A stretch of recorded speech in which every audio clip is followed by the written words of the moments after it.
Alright guys, so pretty excited to get to show you some of the new gameplay from Rugby Challenge 4 today. It's just been released on Xbox, Switch and PlayStation.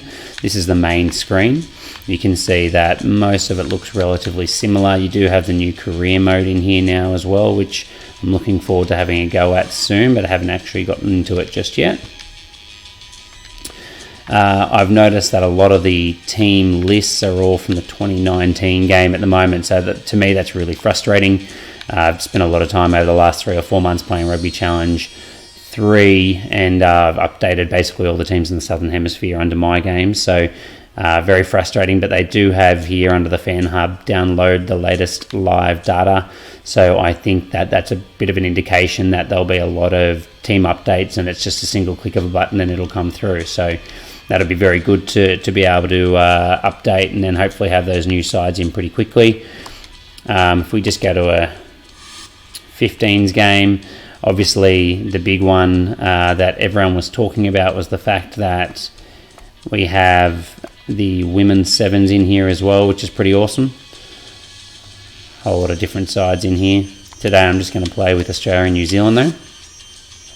Frustrating one for me again is with the teams being a little bit outdated, you can't actually go into the team lists and change them pre-game, or I haven't found a way how to do it yet. But for now, let's just go straight in. Wallabies versus the All Blacks.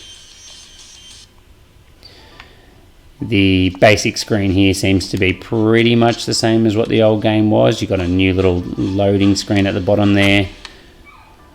I think a tiny bit of lag just comes out of the connection here rather than the game, to be fair to it. I know a big problem with the last game was not being able to score tries well enough. So they still don't seem to completely recognise the fact that you're close to the line unless you're basically on it. But I have noticed that they are a little bit quicker to get it down as well. So hopefully that's a feature that's been fixed. The tutorials are basically the same as well. So I think you'll find that it's basically the same as what we've played in the last one. Beautiful. Perfect sidestep from James Slipper. Just the man that you want when you're doing this kind of thing. That'll do. I'll take that. Alright, let's start the game.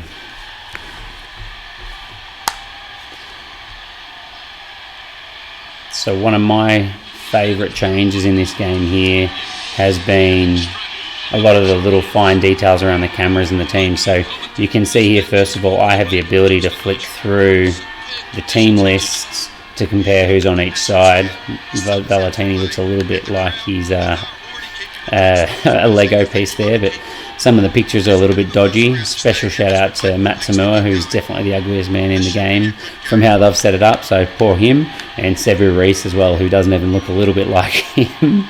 The ages are wrong as well, so Sevu Reece is 23, Matty Tamua I think he's 30 as well, so they've obviously done all this data in 2019. It hasn't been updated yet. Obviously that means that the game doesn't recognise dates and that kind of thing, so it will always be a manual update to ages and things as well. So just a small little hiccup there, I think.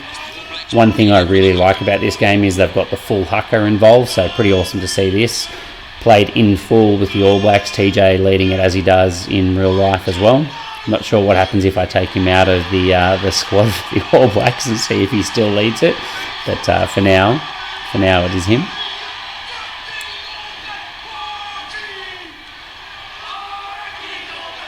Lots more detail in the actual game and the faces of the players as well. Some of the graphics around the mouths are a bit funny. Bodie Barrett looks a bit dodgy there. And I think Sam Whitelock as well looks like a bit of a ghost if they show him in a moment, but all in all, a big step up in the graphics there, which is great.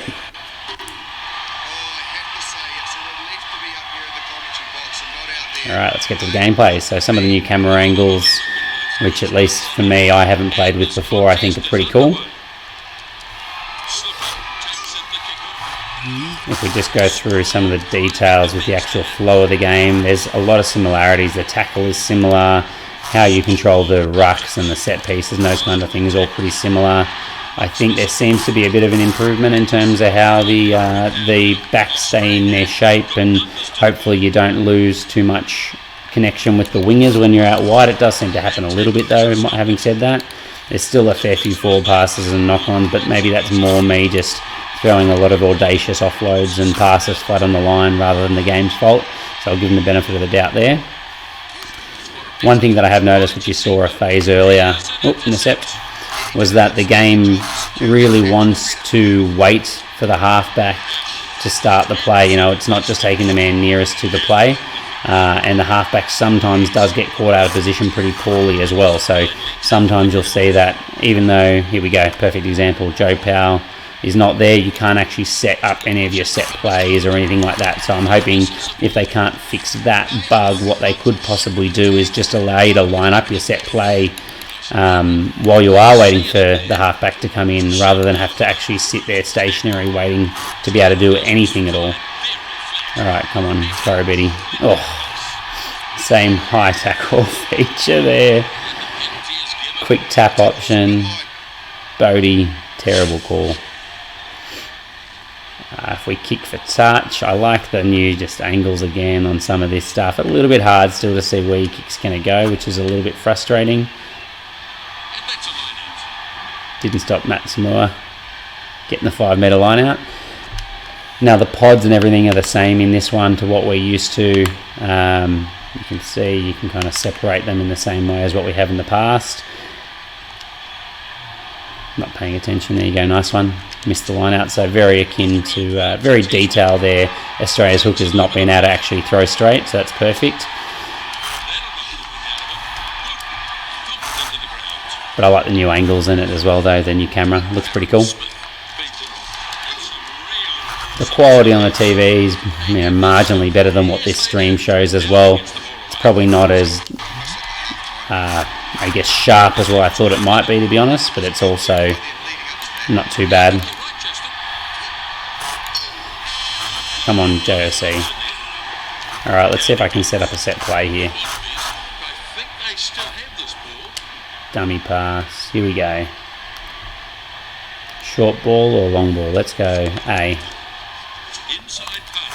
Oh, Hodge left all alone. The outside man overrunning him, that's no good. Lesson learned, don't hit the short ball and then try to flick it wide, it's not going to work. Hopefully I can get some points on the board before the half here. Come on Hodge. Come on Beale, finish him off. Here we go. Beautiful. Wallabies up at half time.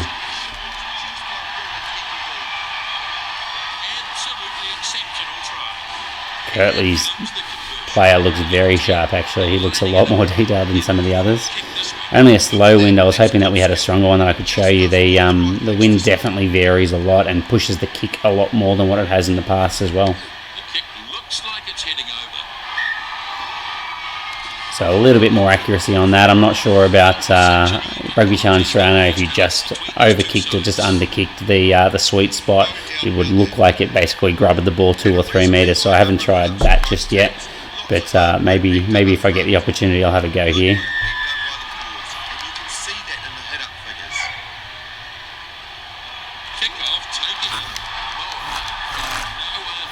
Definitely easy to push teams off the ball, I've found in the ruck. You know, I used to love in Rugby Challenge 3 the contest, I think was a really good way to get ball, but in this one it looks like you can really commit or even overcommit in the rucks. To steal the ball, so you're going to have to be very quick onto that, into getting your men into the ruck, so then that way you can secure a ball. Haven't played against another human opponent just to see exactly how that works just yet. Again, they're rolling all pretty similar.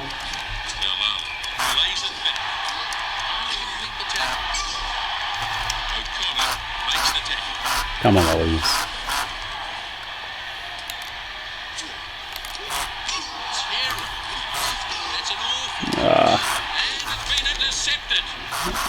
Average play.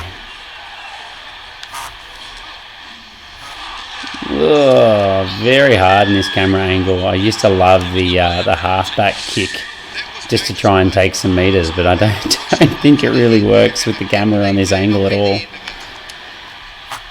Let's see how we go here. Come on, Samoa. Beautiful. All right, here we go. Let's see if we can't get something running off the line out. 5-man. A little bit of a lag on the game. Yellow card, good to see. Well deserved.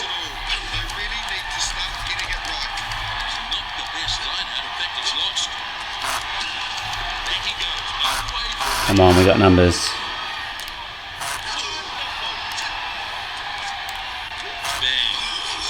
Beautiful. So you see Kirtley run around that ball there. There's no way that would have happened in the old Rugby Challenge game. And here's what I'm talking about. Joe Bow, way out of the play.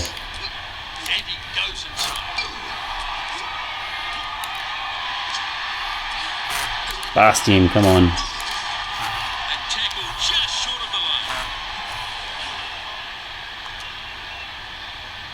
We're into the last few ticks of the clock now. Let's see how this goes. Oh. Well, that was my first attempted crossfield kick set play, and needless to say, I need more practice. I really thought it was going to kick the ball for me, but apparently not. All it does is push your man out there. So, right, lesson learned about that one. End of the game. See if the Wallabies can put another 7 points on. Out wide for the corner. Oh, God, Betty.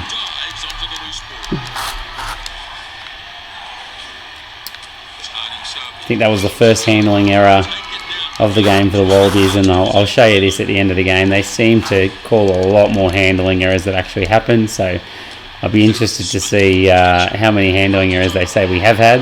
Well, that'll do it. 7-0. Wallabies beating the All Blacks, so very accurate there.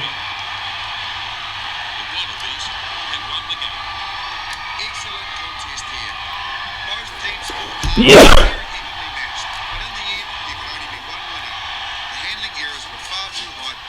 10 handling errors. Yeah. Not sure that stat's exactly accurate. But that's okay. Small things. So there you have it.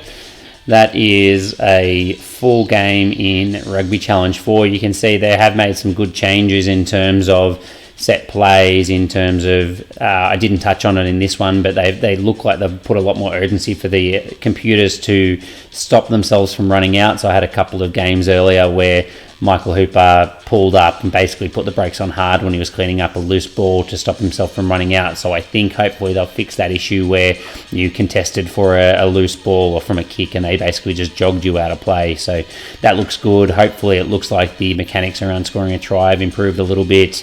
The outside back's not getting lost from the line quite so much, although it does still happen. And you saw the set plays in there as well. So that is the first look at Rugby Challenge 4, and thanks for watching.